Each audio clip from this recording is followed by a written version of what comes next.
but I thought it was a really good game. In the first half, either team, either team made an error. Hardly. I think we made one in the last set of the half, coming out with yardage. I think Wakefield maybe made one. It was a real arm wrestle. The game, for the first 10 minutes, never stopped.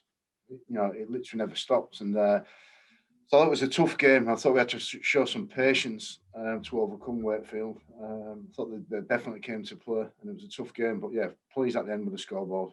I don't know what the situation is for the quarterfinals, whether it's two double headers or not. I'm not sure, but yeah, Two double if headers.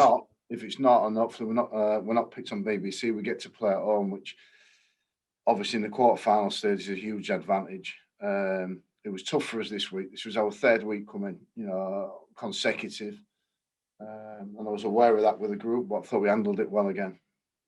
Yeah, this one was frustrating. I'll admit that, but I fully understand the reasons why the BBC chose our game.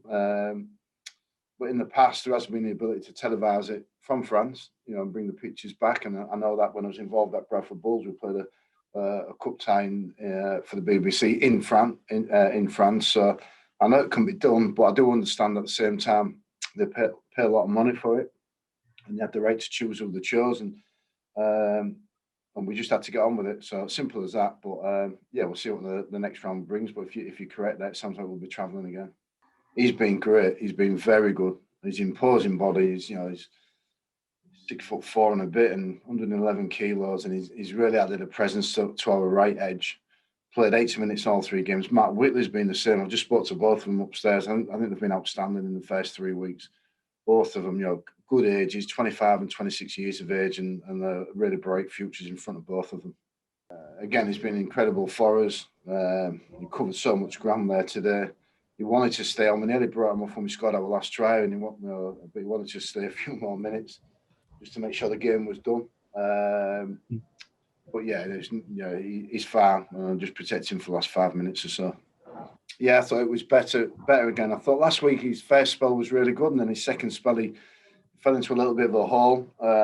This week, again, he's a really solid player. Him and Mike McMeekin were two good signings for us, and we got them done early in the piece last year. We knew they'd be good players. We knew they're at the right age for the positions that they play. And again, yeah, he's added a fair bit to us. Dean Farr is the other newcomer there, and he's just been solid. It's really, really solid for us in all 3 games. So happy with what we've brought in, and then the young French players who have been given their opportunities have taken it with both hands. It'll be good, not to have to travel. It does change the dynamics of our week for us.